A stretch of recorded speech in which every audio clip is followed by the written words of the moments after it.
I'm George غالاوي, and I present كلمة on Al-Mayadeen television. Here we are in London. I speak my words freely, either in Parliament, on television, here on the streets of London. كلمة means free word. That's what I speak. So كلمة is a two-way conversation. Check it out on Al-Mayadeen television. Welcome to كلمة with me, George غالاوي, here in London for Al-Mayadeen television. This episode is intended to demonstrate that the phenomenon of head-chopping, heart-eating, crucifying extremism and fanaticism fueled by a poisonous sectarianism is not just an Arab problem.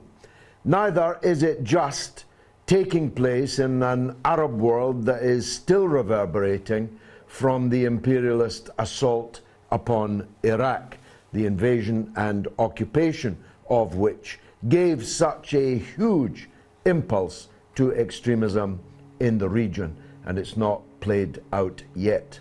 As far away as Jakarta, terrorist outrages have been taking place under the black banner of ISIS. And even beyond the ranks of ISIS in Indonesia, there have been many examples of a hitherto unknown phenomenon in Indonesia: hatred and violence towards religious minorities, Muslim religious minorities. We have seen it in shopping malls in Kenya.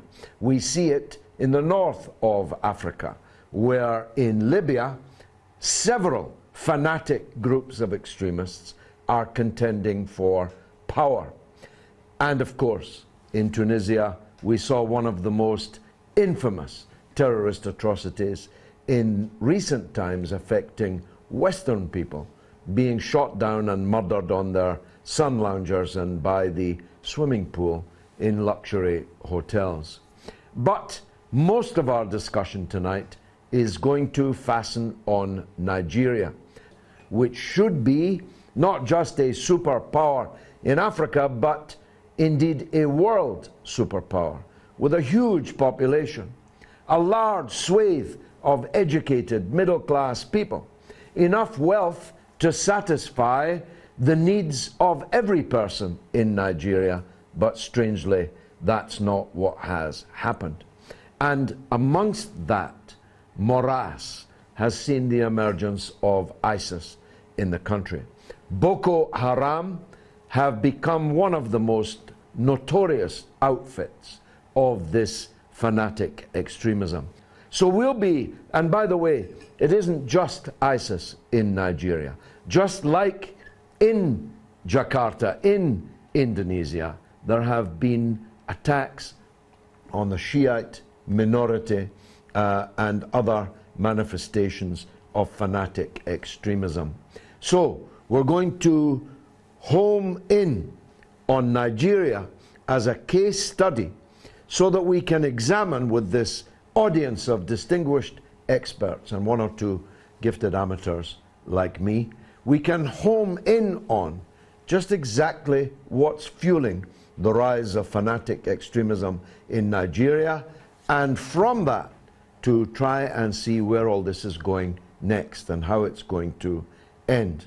Nigeria has a new president of military background who says he's determined to fight and win this war in the way that his predecessors have not been able to do so.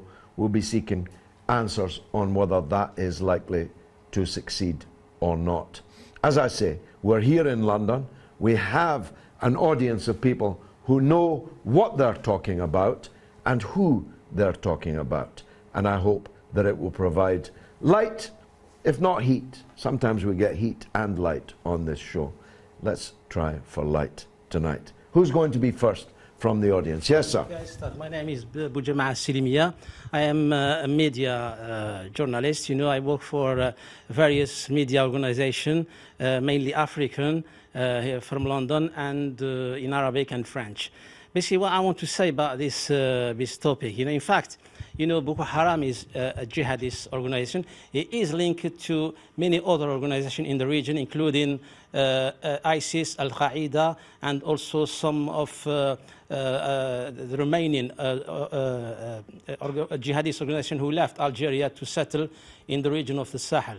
To respond to your question, basically the title of this program, of this show today, is why the West, I believe, is turning a blind eye on this particular issue of Nigeria and their fight against jihadists. I feel like, the problem is related to what happened in the international stage. Basically, Nigeria, as you said just now, is a superpower in the region, and they got wealth, they have some sort of democracy now, and they will not accept to rely on the international community to help them to deal with Boko Haram, because they are trying to, and it's not easy, if you talk in scale of, it's not easy to deal with a jihadist organization like Boko Haram or ISIS within time limit. It takes time. But let's say if they will accept to try to get the help of the international community, we got the experience what happened in Iraq and what happened in Libya and now in the Sahel. I believe the power, the Western, government. I'm not trying to accuse them, that they are trying to create like chaos in part of this world. But I'm trying, because they don't have some sort of autonomy or independence in taking a right political decision in dealing with some sort of crucial international issues. So basically, nowadays we all know the finance sphere is influencing, is taking a large part influencing those governments, and many specialists, many observers, they are damned to say, all what happened in different parts of the world, is meant to create some sort of chaos in order to take control or to benefit from some countries' resources, including, for example, what's happening now in Libya. We know that the West, they tried to deal with a dictatorship, Gaddafi, but they left the country without, they left the country in terrible chaos now. This is why I say, I believe, because me, I've been working in this subject for years, and I work, I remember when you traveled yourself in Algeria years ago. I was there in Algeria. I met you there, and we tried to make some sort of advertisement to what happening in the region. And, Algeria at one point, when they faced this threat of terrorism and jihadist organization, the West, they were trying hard to get involved, to try to, between brackets, saying to support or to help Algeria to fight the terrorism. But I'm not saying I agree with the government or the Algerian authority at that time. But the Algerian, they totally refused any involvement of the West in order to deal with the GIA at that time. Extreme. But that was wise, as it turned out, wasn't it? Because they defeated this scourge themselves. That's the point I want to make. The Algeria, they managed to deal with it themselves. So this is the problem in Nigeria now. I believe they are in the same position as Algeria in the 90s.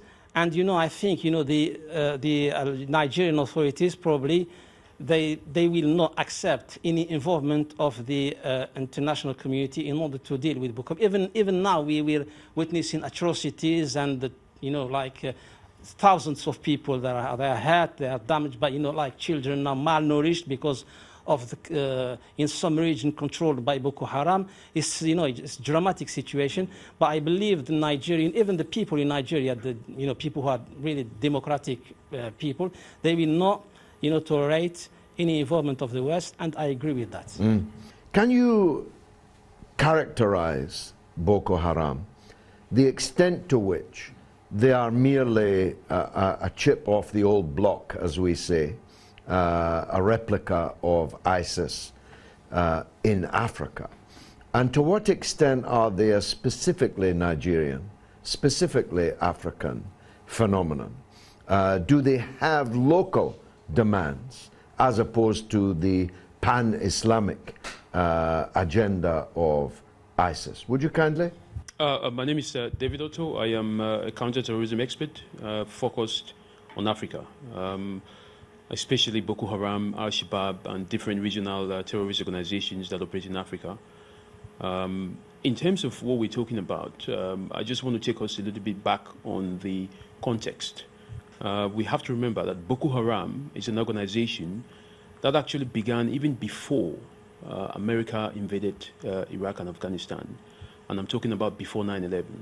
And this context is on the basis that in 1999, when the military regime, handed over to a civilian government under Olusegun Obasanjo, the liberalization laws were declared, which allowed for 12 states in northern Nigeria to implement the Sharia law. This is where Boko Haram actually laid its eggs. Now the organization called Boko Haram, but by then it wasn't called Boko Haram.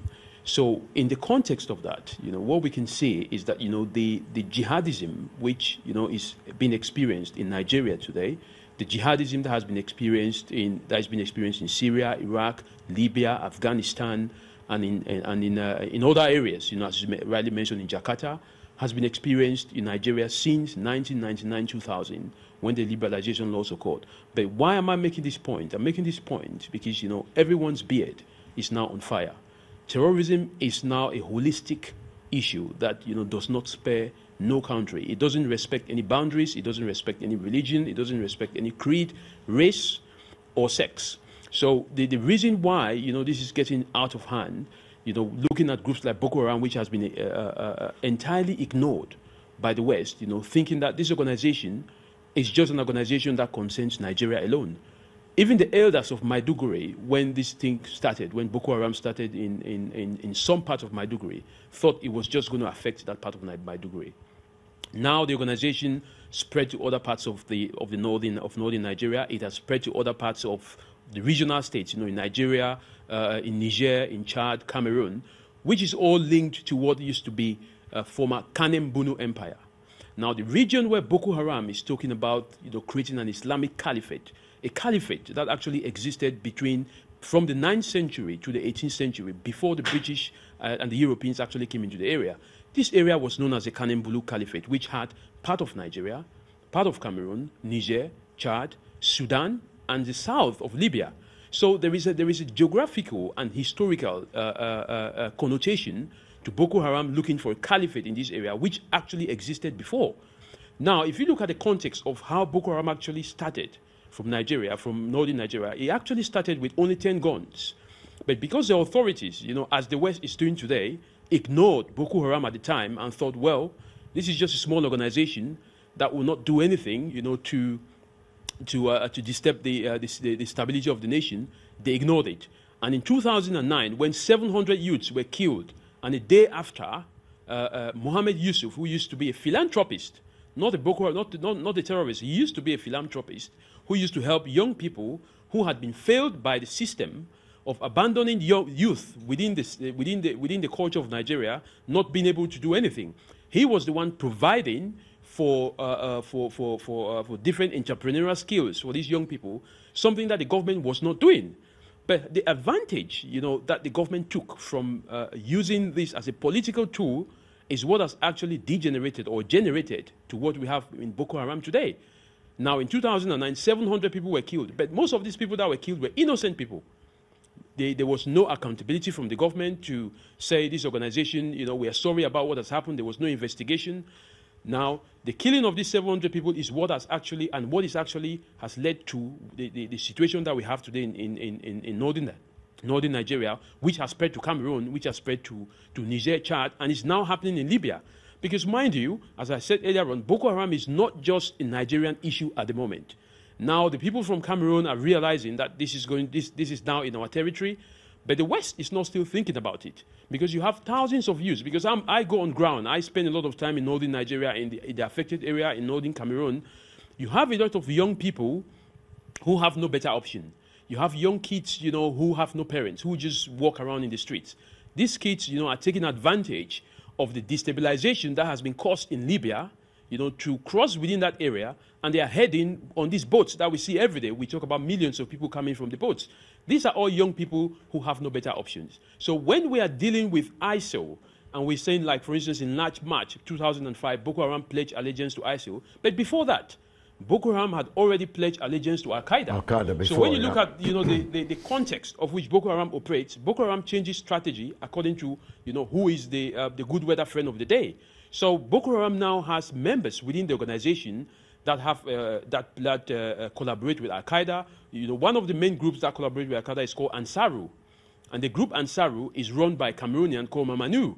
But nobody talks about Ansaru because, everyone talks about whatever thing is being done today is, everyone puts it in the name of Boko Haram. But what we forget to understand is this organization has been infiltrated, not just by groups that, have this Islamic ideology, but also by groups that, are pure criminal groups, by groups that, are just there, for political purposes, which are used by politicians, to further their own political agenda. But why is the West, ignoring Boko Haram? The West is ignoring Boko Haram for the same reason that the elders in Maiduguri in 2009 or before 2009 were ignoring Boko Haram. They believe Boko Haram is a Nigerian problem. Now they believe it's an African problem.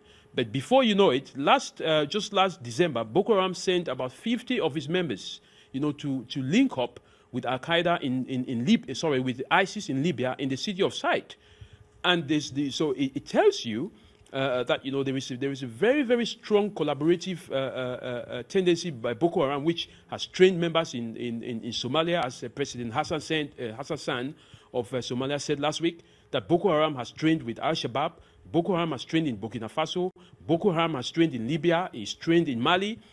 So this is now a problem of everyone's problem. So what I'm saying today is, there has to be a holistic approach in tackling organizations like Boko Haram. You cannot, decide that you would diminish the capability, you would diminish the motivation, and you diminish the opportunity of these organizations to operate by dealing with it from one perspective, which is the Western perspective. Last year, 2,000 people died in Baga. Nobody spoke about it. But when a few people died in the West, everyone spoke about it. I'm sure you know, and I'm sure the viewers know, but let me recap. There is a hierarchy in the price or value of blood in this world. The blood of white people, especially Western white people, the blood of British people, American people, Israeli people, is of a certain value. The blood of Arabs and Muslims is of a lesser value. It's with great regret that I tell you that the blood of Africans is pretty near the bottom of the table. So don't expect them to be as interested in massacres in Nigeria or anywhere else in Africa unless it suits them to justify a military response. So I'm with our friend from Algeria. Let's take your neighbor to get his perspective. Yes, sir. My name is Leke Adebayo. I'm a strategic political consultant here in the UK, but dealing in the Africa space. I like very much the contributions that my friends have made already. Totally agree in terms of the context of Boko Haram, the starting, how it all originated, and your context as in a lot of the Nigerian government would not want the intervention of the foreign powers. What I wanted to do was add to that. And my point is, when we talk about this issue oftentimes, we tend to look at it sometimes in a paternalistic sense. What can the West do for Africa? What can the West do for Nigeria? Let's go back to the beginnings of the actual troubles. Say from like 2009 onwards, actual troubles before the actual after the inception. The problem is the government that Nigeria had at the time showed no political will, showed no human inclination to deal with the matter at all. I know a lot of people in Nigeria. I know a lot of people who are members of the elite in Nigeria. And a lot of this issue was treated purely as some little backward issue in the northeast of the country. You speak to people in Lagos, you speak to people in the southeast, you speak to people in Middle Belt, in Jos. A lot of people were not necessarily concerned. And when I say people, I'm talking about not just the foreign policy brigade, but also people on the ground. People would hear the stories, you tell them, you'd read, you pass on the links, but people were not interested. So that first government, the previous government, was woefully inadequate in its performance. Going to the new government, President Buhari, like you said at your opening piece, I think he's very determined and sincere to deal with this problem. As you mentioned again, he has a reputation as being a no-nonsense military man, and he generally does what he says he's going to do. He has the oil price that was over $100 a barrel 2 years ago. It's now about $30 a barrel. He has the Naira that's effectively been devalued. He has agitators, people demanding their own rights in Southeast, in the area used to be known as Biafra. So he has a lot in his in tray. There's a lot going on. So the context on the ground at the moment is that, will we have the resources to deal with this? Does he have the continuing political capital to deal with it? And then let me now turn briefly to... Well, before you do, I need to take a break, but I'm going to come back in the next part to hear the rest of what you have to say, and I have a question or two for you. We're examining this phenomenon of Islamist fanatic extremism, sectarianism, and the march of ISIS and Al-Qaeda and their mentality, because it doesn't really matter what they're called, but their mentality, their worldview, their view towards others in their own space. We're in London, but we have some pretty heavyweight experts for the Al Mayadeen audience this evening. I'll be right back.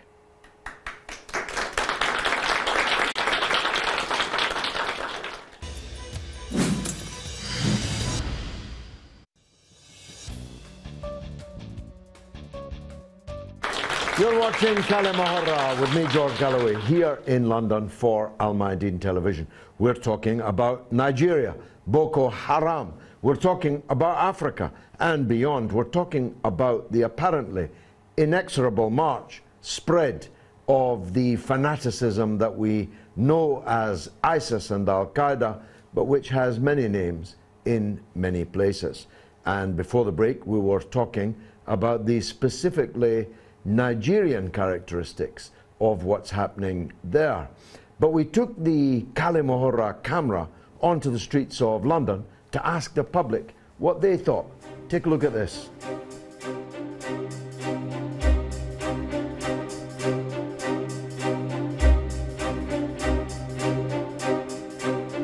Do you know who Boko Haram is? I do, yes. Yes, I do. I've heard the name. Boko Haram, they are kind of a terrorist group of people down in Nigeria. No, I don't. But they are doing worse than ISIS today.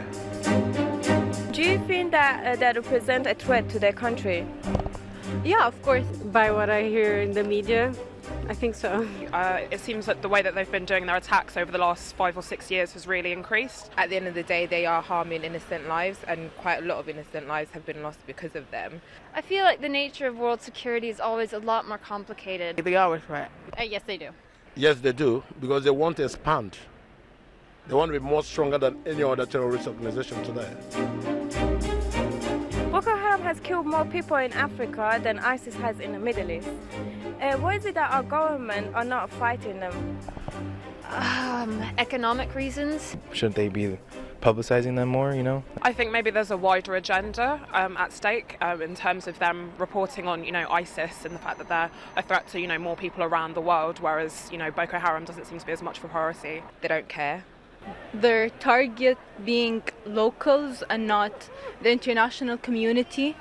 So the international community does not focus as much on it because they're not as affected, maybe. Unless they support them, I can't think of any other reason why they're not actively trying to get rid of them. People, especially in Western countries, are more focused on ISIS because they are closer to Europe. Because of the people that started it, they're into them. They can't stop them anymore. Nobody can come into your house and just open your door and come in without any internal structure. So more or less there are some top guys, I call them maybe mafias or whatever, in the country. Big boys. When I say big boys, I mean untouchable. They believe they can be touched. So they are the ones sponsoring Boko Haram.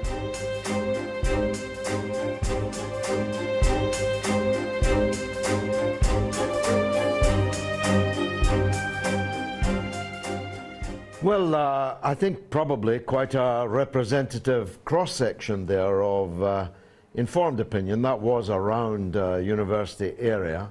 Perhaps in some other parts of London there would have been less opinions expressed, but the opinions seem to chime with some of our own discussion here this evening, that because the people being killed are locals, as one woman said, it doesn't get the attention.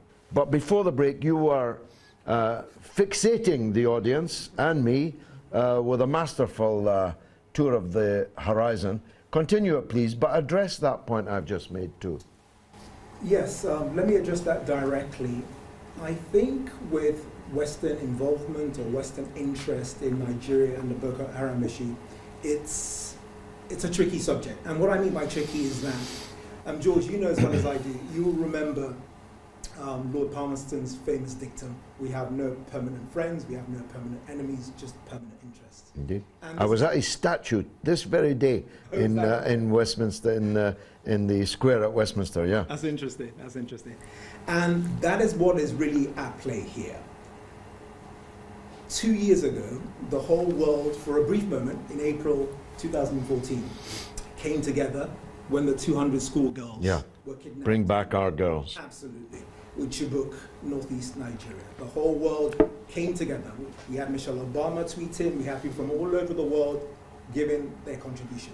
For a brief moment, it seemed as if we're going to move on from what you sort of touched on at the start of your piece, as in our lives are less worthy than other lives. We thought we'd actually reached a tipping point, that things were going to be different now.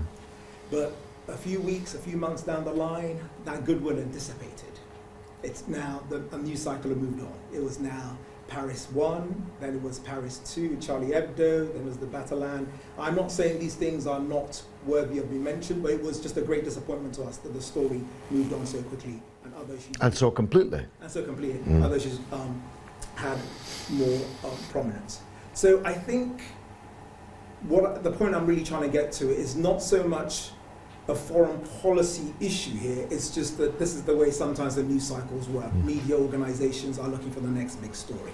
And to give the West a little bit of credit in terms of the foreign policy issues, there have been some collaborations behind the scenes in terms of diplomatic initiatives and in terms of military training. They've not been extensive, they've not been comprehensive, but there have been some initiatives. So we have to separate the sort of the foreign policy, the politics, a little bit from the sort of the media and the culture. One last point before I come to you, sir. You heard one of the respondents there saying that there were big mafia untouchables inside the Nigerian state, somehow protecting or encouraging. Is that just a conspiracy theory, or might there be something in that? I don't want to sound like Francis Underwood or Francis Urquhart. I could, you know what I'm going to say, don't you? Yeah. Well, I couldn't possibly comment. No, there are a lot of rumors, there are a lot of conspiracy theories that politicians are behind it, that big players are behind it. If I wanted to be totally honest with you here, I couldn't give you a yes or no. I don't know. That is the honest answer. But there are a lot of rumors, and it's believed not just on the street, but it's believed amongst people who are sort of amongst the sort of elite circles. Thank you.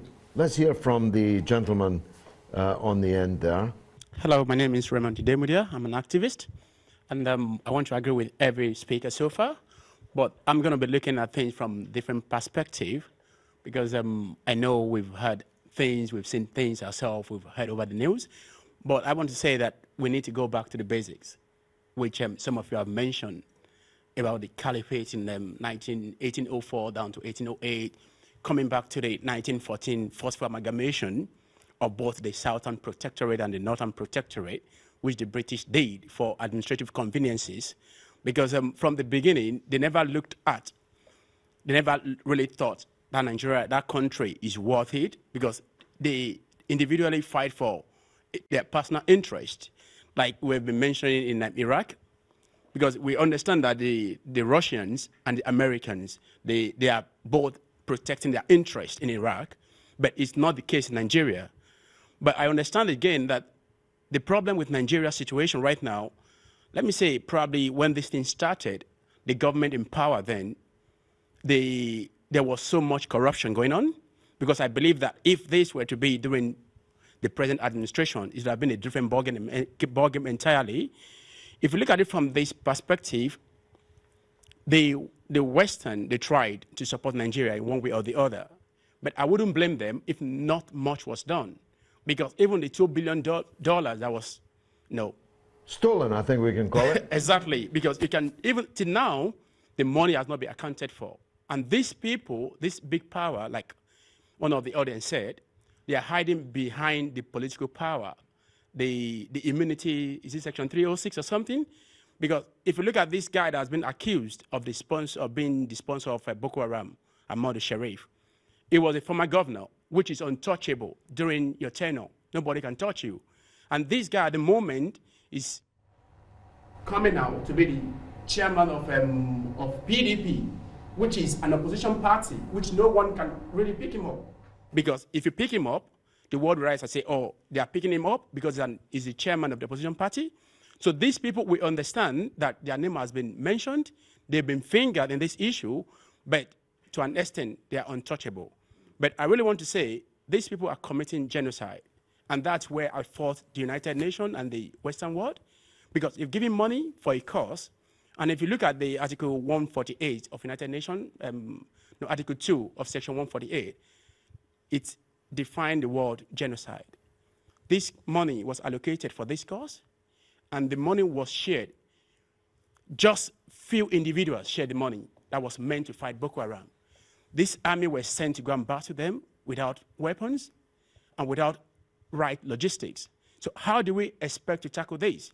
So I really think the problem of this situation, of the matter at hand, is corruption. Because that's of course, one of the issues that we're examining here.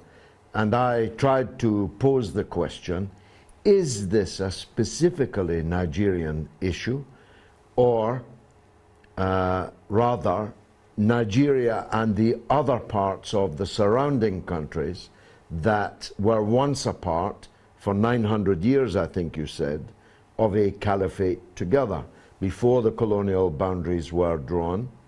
Or is it a part of a worldwide phenomena of Islamist extremism?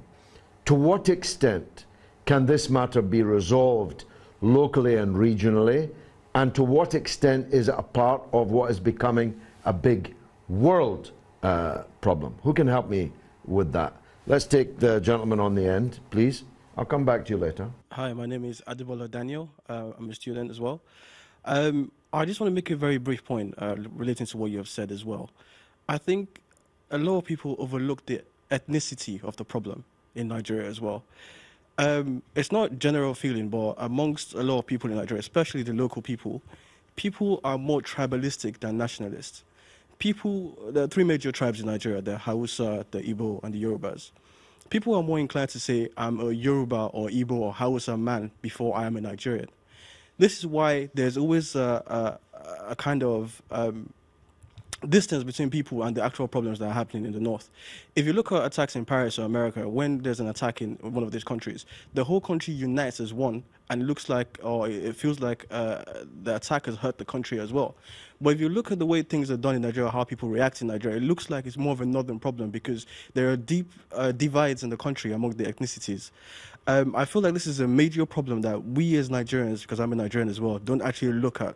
And we want to seek to ask for Western help without understanding that within ourselves, we are not ready to help the problem. I feel like this is a major issue that we don't talk about as much as we should. Very, very interesting. Yes, sir. I just want to touch specifically on the issue of locating the problem of terrorism in Nigeria, Boko Haram, for example. When you look at what Boko Haram is fighting for, which is the same Islamic Caliphate, which ISIL is promulgating, which Al-Qaeda is also promulgating, you cannot now localize the organization.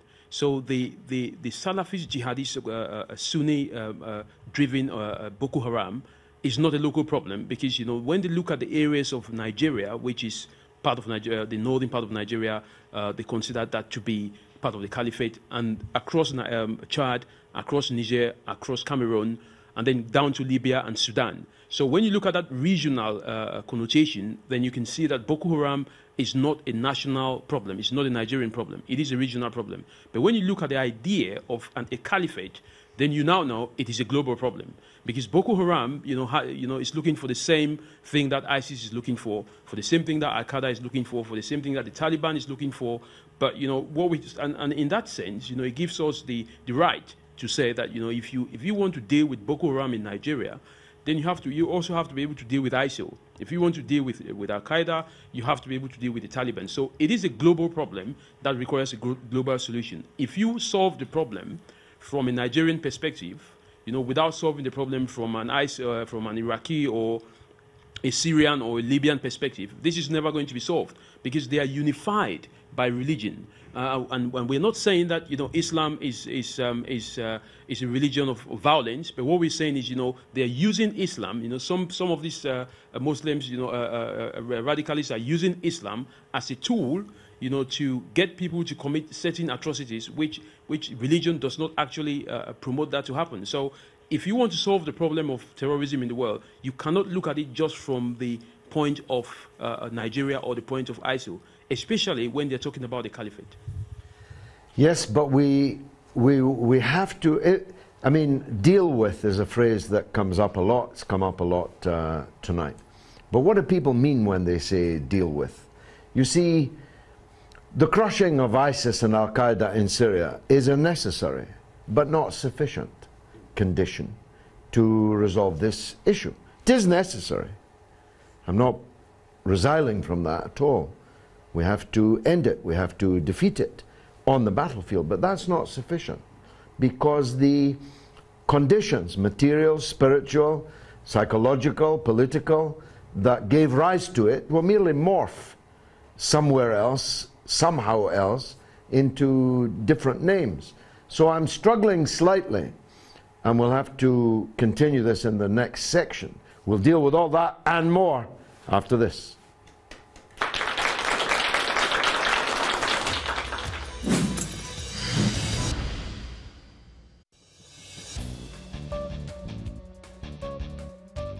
You're watching كلمة with me, George Galloway, on Al Mayadeen Television, coming to you from London, but discussing Africa, discussing Nigeria specifically, and the phenomenon of Boko Haram.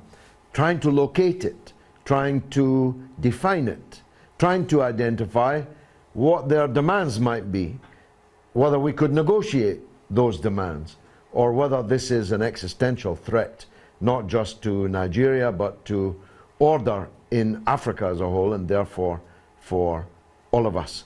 But we took the كلمة camera out onto the streets of London to see what the public thought.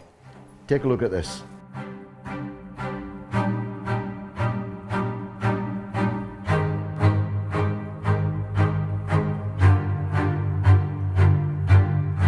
Do you think that Nigeria can fight against the group, or they need help from outsiders? Really, every terrorist organization, there's not one country that can fight them. They need help from other places. Their government does mention it, but they're not doing as much as they can. It would be difficult, but yeah, maybe it's worth fighting against. All for giving them support if they ask for support, but I'm also really wary of the West interfering in places that they don't need to be. They've already tried to go in there and, fight them, and Boko Haram just keep growing and growing. So I think until more is done, there's more investment, they won't be able to fight Boko Haram. Anybody that's being attacked should receive help of some kind, regardless of what part of the world that they're in. Yes, they need international help. Because of the kind of technology they don't have in there. So, definitely they need external things to come in to help them as well. What support can be provided? Militarily. And basically, logistics. Financial funding would be important.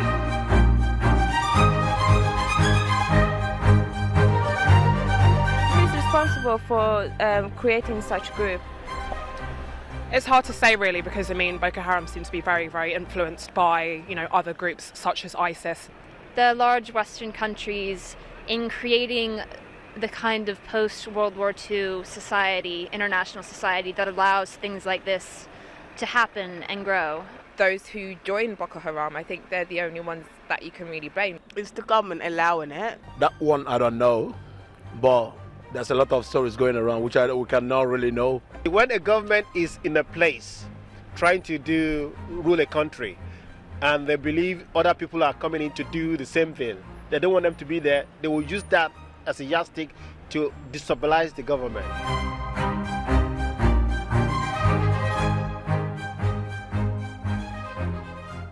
Well, there again some quite acute observations. The more you attack them, the more they're growing and growing, said one lady. Well, that's a problem, if true. Madam, what do you say? Hello, my name is Layla Johnson. I'm a Nigerian youth ambassador, and I wanted to touch on the fact that Boko Haram is a global problem. If we look at the fact that Nigeria focuses a lot on foreign investment, a lot of businesses from America, China come into Nigeria, and they come in and they have to come in at a greater cost because of the problems in the country to do with security, etc. And I look at these problems and one could say that, okay, it's ironic that foreign businesses have these problems, yet they don't really care much about the problem. But I feel as well, being a Nigerian, Nigerians do not like to take the blame themselves. If we look at our current government, for example, and we look at our past government, all we can do is argue and say, okay, past government did this, so on and so forth.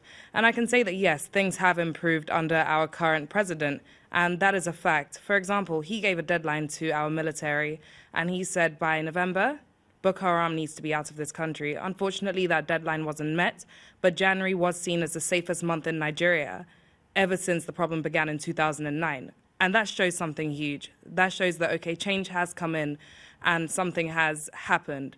So if January has been seen as the safest month in Nigeria since the problem started, then we also need to think about where we're heading with Boko Haram. Are they leaving Nigeria and infiltrating more in Cameroon, Chad, and Niger, so we're not necessarily getting rid of them? Or are we actually tackling the problem without the help from the international community? You see, that raises a point I had at the back of my mind. The Nigerian military is famously pretty powerful. I mean, they've run the country much of the time. They contribute to peacekeeping and even fighting operations elsewhere in the continent. They have a big military. Nigeria is a rich country. Some people wonder how such a military could not have gotten to grips with this challenge earlier on. We'll explore that, no doubt, also. But thanks for your contribution, Ambassador. Let's take the gentleman in the middle. My name is Mobeen. I'm a student. My view is that no matter how much you want to fight a group like ISIS or Boko Haram, they always have economic backing from other countries, no matter what. Like ISIS gets its backing from Saudi Arabia, Qatar, or so on and so forth. I'm not too sure about details. But who's backing Boko Haram? I don't think there's an allegation that any state is involved in funding them, is there? Well, I mean, there is? There should be, definitely. No matter how much you will fight them, no matter how much dedication you put, how much funding you'll do, they're always, it's like cut off one head, one another one will grow. Because no matter what you're going to do, there always will going to be a problem like this, because it's people get economic gain. Like some countries, some politicians get economic gain from these groups, from war or something. So it's always going to be a never-ending story with these wars and with these groups. So my opinion is that if you are going to go after these, you have to go after the source. You know, Jeremy Corbyn had a really good viewpoint about how to tackle ISIS, about how to tackle the source, the funding of these groups. Not just going in obviously to fight them and it's fine to get rid of them, but the eventual. If you need to have a good solution, you need to have a good plan on how to cut the funding, because without it, I think it's just going to go on unnecessarily. Of course, I know this kind of argument comes up in many different theatres. I don't buy it myself. Many of these people are suicide operators. That means they're not mercenaries by definition. Nobody accepts wages to blow themselves up. Neither can an insurgency of this scale be written off as something that is funded by somewhere else. Guerrillas need water in which to swim. And these people are insurgent, terrorist, guerrilla fighters. They're swimming in the water. What is the water, is the question that I would like to know the answer to. Yes, the gentleman there.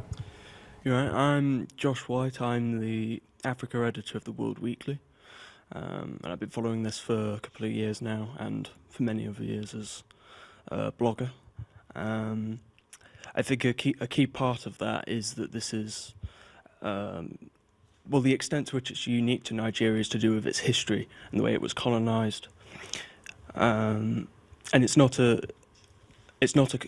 coincidence that there's been a revival of interest in Biafra at the same time as this, and this represents a retreat away from the nation state as a model.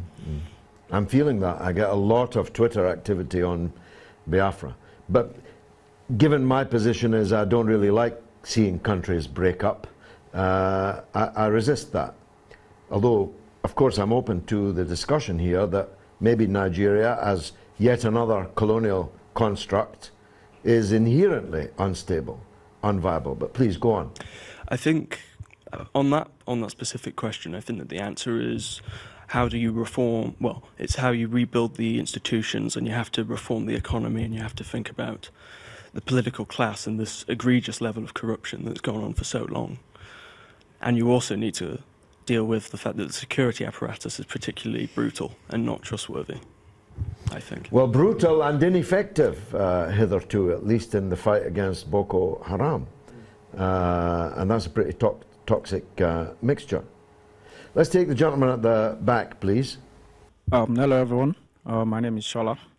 I'm a student. Basically, I want to pinpoint about the issue of where Boko Haram have been located in the country in Nigeria. I'm in Nigeria as well, but I'm a Yoruba. But whether you're Yoruba, Hausa, Igbo, it doesn't matter. But people from the northern part, I don't know, they have a very large population of people living among them, and from this country, from this part of the country, they give birth to a lot of children. The what? Give birth to a lot of children, and you can see a couple having 9, 10 children. MashaAllah. Yeah, more than that. And so, why I'm really talking about this is most of the Boko Haram, they recruit their own people from the street because of the Do they recruit them on an Islamist perspective or what? I would like to believe that because of the poverty level in this part of the country compared to the other parts of the country, because most of them are non-educated. They are not being educated. That's a really, really major problem from this part of the country. And if you are an illiterate and people are trying to get you through to do something, and you don't have nothing to do, you don't have job, you don't have a normal life, I think it will be much more easier for them to bring you to their side, and they will do whatever they want you to do. I can't imagine myself now that they will tell me to put a vest bomb and just go and blow myself up. I still have something I'm thinking about to do for my life. Yeah, I mean, I take the point, but I mean, how hungry would you need to be to kidnap a little girl and murder or mutilate her, or blow yourself up, or cut someone's head off, or cut their heart out and eat them? I mean, these kind of economic motors for these kind of insurgencies are no doubt present, but they can't be the most prevalent characteristic, it seems to me. But thanks. Let's move along the row. Yeah, sir, you at the back? I would say very briefly is that what they offer is hope. For example, talking about the Middle East, if you're in Fallujah and you're 10 or 11 years old and your experience of the West has been phosphorus and your experience of life has been painful, and someone comes along and gives you hope, then you'll follow them. So I don't think it's economic. I think it's about hope. And our fear in the West is other people's hope. And that's the difference, I think. Well, of course, I again acknowledge and recognize that strain of argument. But of course, in this case, and even in Fallujah, they're not actually fighting and killing the people that drop the phosphorus. They're actually killing their neighbor. They're actually murdering children. I don't get the connect, really. Got a view on that? My view on that is that once you sow a seed, it starts to grow in a certain way. And of course, it's getting that initial fear or hope in people, which is going to drive them in a certain direction. And if it's very easy for us here to look out, and even if we've been to those places, even from those countries, it's very easy for us to sit back and say, well, we don't understand why they're not being rational. It's not about rationality. On a basic human level, of course, we would say we wouldn't do that, I wouldn't do that. But if you put yourself in that position, a position of having no hope, who knows what we would do? If we were all put in a different position to the privilege we have now, we may Well, I'd fight against the people that stole my hope. Yeah. I wouldn't murder my next door neighbor. But that's because you're in a position where you can have those thoughts. If you're a young person, 10, 11, 12, 13, 14, 15 years old, you wouldn't be able to formulate that because the world you live in isn't that world. Well, maybe I'm out of touch. My name is Margaret. I'm a student.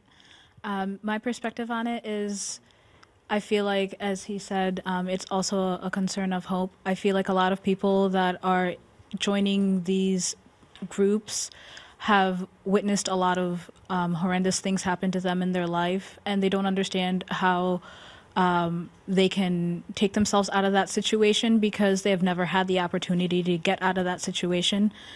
If they're living in an area where all they see is other people being killed, their only way of survival is to join these groups and see how that they can go from there. People join them because there is no other option. If someone tells you that they're going to take away your family, of course you're going to do what they're going to do. But at the end of the day, so you have no option but to stay in the group because now you have no family and you have nowhere else to go. I feel like with groups like this, to end situations like this is to start by going to the root and address the issues that are actually being faced in the community, not looking at the terrorist groups, disregard that situation and address why these people are actually wanting to join these groups. Why are their lives in a position where they feel like they have to join these groups, and why are these groups giving them the hope? If we can solve the problem of hope and give them an opportunity to show them that they can have a different life, then they have a possibility of not joining these groups. And especially with a country with Nigeria, where their business is coming in and it's becoming a better place to live in, if they can see that they have these opportunities to have a successful career, have a family, go out and see what's in the world, that they're less likely to join these groups and help their neighbors. You know, if someone gets a job, they'll help someone else get a job, and then they'll see that it's a cycle. It goes around in a circle.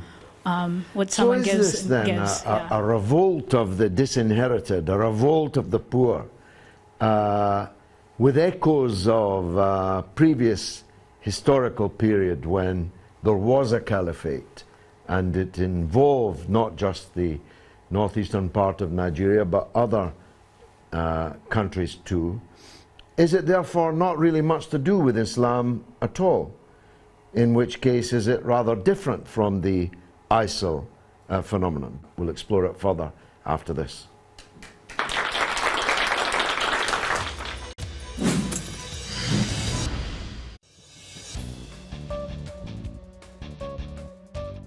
Watching كلمة حرة on Al-Mayadeen with me, George Galloway, in London. Final segment, so I'm going to press swiftly on with one of our great experts. Go ahead, sir. Okay, basically, you know, what is being said here by our honorable friends, you know, it was very, very useful to understand this problematic, you know, which is this jihadism threat over the world. But I believe, you know, once it didn't, you know, basically those organizations, you know, they don't just came like this, you know, without some people acting behind the scenes. And, you know, if we go back to Al-Qaeda, when, you know, the Al-Qaeda was in fact the creation of the US, you know. Bin Laden was the main player in Afghanistan, and he was used by the Americans, in order to organize those jihad networks to fight the Russian when they invade Afghanistan.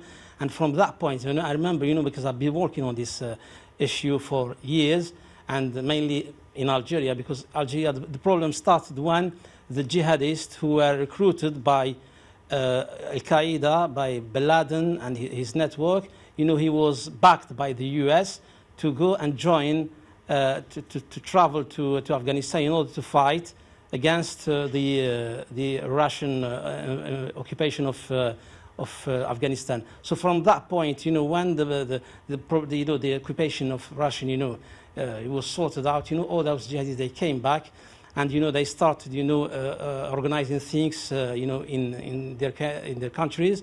But now, after the 90s, it was clear, there was like strategy. I'm not like 100%. I'm saying, you have to take, 100% what I'm saying is correct. But all the strategists or the analysts, they meet on one thing. Everything was designed in the White House. For example, the invasion of Iraq, we got to the point after the invasion and the fall of Saddam Hussein, there was the excuse was the arm of mass destruction, and we realized after that, there was nothing like this. And, they after the fall of Saddam, they left chaos, and from that point, we see those organizations, start, emerging.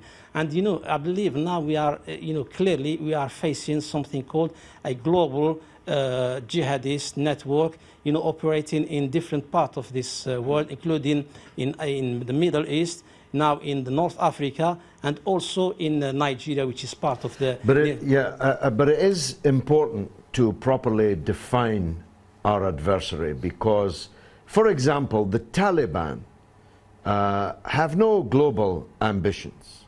They just wanted foreigners to leave their country. They wanted to run their country the way they wanted to, which was a pretty horrific way. I'm trying to find out whether Boko Haram is similarly an organization that if, say, we were to resolve the economic problems in the areas that they're operating in, if, say, the military and the state behaved in a less corrupt, less brutal way, would that bring this conflict to an end?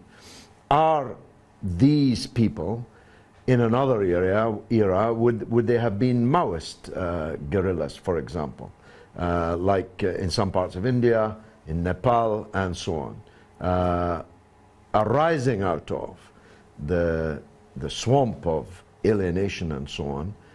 But if that alienation, if that swamp was addressed, the problem could be tackled. What do you think of that, sir? It's a good point, George. My view on this would be how something starts is not always necessarily how it finishes. And there may have been a whole bunch of reasons how this started. It could have been to do with the poverty and deprivation. But I think things have morphed to a different level now. The people, so we have a macro and a micro problem. I think what's happened is that at the top, people who are organizing the foot soldiers on the ground are based on doctrinal issues. That is my own personal view. That's doctrinal, that they're looking at purist jihad, and they're using the poverty and the deprivation to get their foot soldiers to join them in their battle. So I think it's multifaceted. It's more than one issue. Yeah. It's both, and they're using different issues to get at their aim. Let's take the gentleman at the back. Hi, I'm Serge. I'm a student. I just would like to just go back to what you said about Hamas.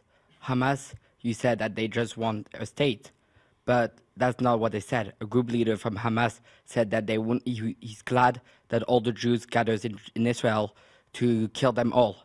So you said that the conflict could be solved with negotiating with Hamas, which is not. The only way conflict could be stopped is if you negotiate, if Hamas disappears and the Mahmoud Abbas negotiate with Netanyahu. Would you agree on that? No, I think you're quite wrong there. Hamas have several times advanced a proposition of Hudna, ceasefire. They have accepted to negotiate with Israel. So you're quite wrong about that. But I was giving it only as an example in this sense, that Hamas has limited and territorially based demands. Whether you agree with their demands or you don't, I happen to agree to them, with them, but whether you do or you don't, they're seeking to find a solution in their own country. ISIS wants to make a caliphate across the whole world. Indeed, they seem fixated on Rome. And as a big supporter myself of the current Pope, I'm just a bit worried for his security. Who else would like to come in? Yes, you haven't spoken yet, sir. Go ahead. Hello, my name is Bekoy Okoro, and I'm a student here in London. What I wanted to touch upon was that Boko Haram is very adaptive. It's a sort of a new wave of terrorism they're seeing. Like we've seen is that they've shifted allegiances. You know, they were with Al-Qaeda. They've also been with Daesh. So they are adaptive. So I don't think it's something that's just going to be readily solved by addressing the economic issues in northeastern Nigeria, because they'll just go somewhere else, you know? And also another thing that I would like to touch upon is that when people are talking about the lack of action by the West or the international community, and I sort of disagree with that, because the U.S. is heavily involved in Africa. They have a security corridor from Senegal all the way to Djibouti. The only place they don't really have a foothold in is Nigeria. And we're sort of seeing that sort of turn around with the increased sort of military cooperation between the U.S. and Nigeria to sort of fight and tackle Boko Haram. So I also don't believe in coincidences. There is a sort of a new race for Africa between world powers, and we sort of see between the U.S. and China particularly, but Brazil, Russia, other people also getting involved with what you touched upon earlier with investments and economic sort of means and capitalism and things like that. So I think it is a very multidimensional issue, and addressing the economic issues, you know, won't solve the problem. I think it will create something even worse if we have more people involved. And Nigeria has to tackle it head on. And we've sort of seen that with the change in government, particularly with Buhari, what Buhari has been doing, even though it's not been necessarily going according to plan, it's still better than what the previous government was doing. Well, your colleague said that January was the safest month since the troubles began. Any idea how February has gone? Is that quietude continuing? Yes, sir. Yeah, George. What I think is, I know most people have said is a global issue, but I don't really agree with that, because I think the involvement of the Western in 2014 escalated, because before then they were operating on a very lower level until 2014, when the world started shouting Boko Haram. But if you look at it very well from my perspective, since 2014 back to January, where she mentioned, the activities of Boko Haram has really come down a bit. If you look at from January to now, we've not really had much of them. But I can assure you, when the Western come to this scene again, because if you look at it, they don't have a very good structure, background right now, because they come today and they say, okay, we are with these people, tomorrow they are with Al-Qaeda. That means definitely they are not well structured. They only go with whoever they want to go with. So since they don't really have a structure at the moment, I think the easiest way, is the easiest time, or is the best time Nigeria government, which we believe the present one can handle. Like my colleague said, if we look at the territorial issue, they are operating along, Cameroonian border. If we can work on the border issue, definitely, because they work from that area to Cameroon. If we can tighten security when it comes to border, then let's educate these people in the north. Because if you look at the issue, it's not really happening in the western part. It's happening in the northern part, because they are not educated, because their lives worth nothing to them. It means nothing to them. What we need to do... Why are they not educated? Why has a rich country like Nigeria got a large number of people that are not educated? Yeah, I once studied in University of Abuja, and I was supposed to go to most part of the northern state. I think what Shola said is they produce lots of children. Some, you can see a man with 20 children, or a man marrying 10, 20 wives. It happens. I've seen it. Even in Abuja, a man who doesn't even have a job has 20, 30 wives, and they have like 100 children. They can't afford to send these children to school. You'll have to forgive me, but I get uncomfortable with these kind of statements. These are the statements that racist people make about inferior social and ethnic groups all the time. I come from an Irish Catholic background, so I'm particularly anxious about what you're saying, because those very words used to be said about us to somehow justify our oppression, the occupation of our country. But I don't have much time left. I want to hear from this expert in the middle here.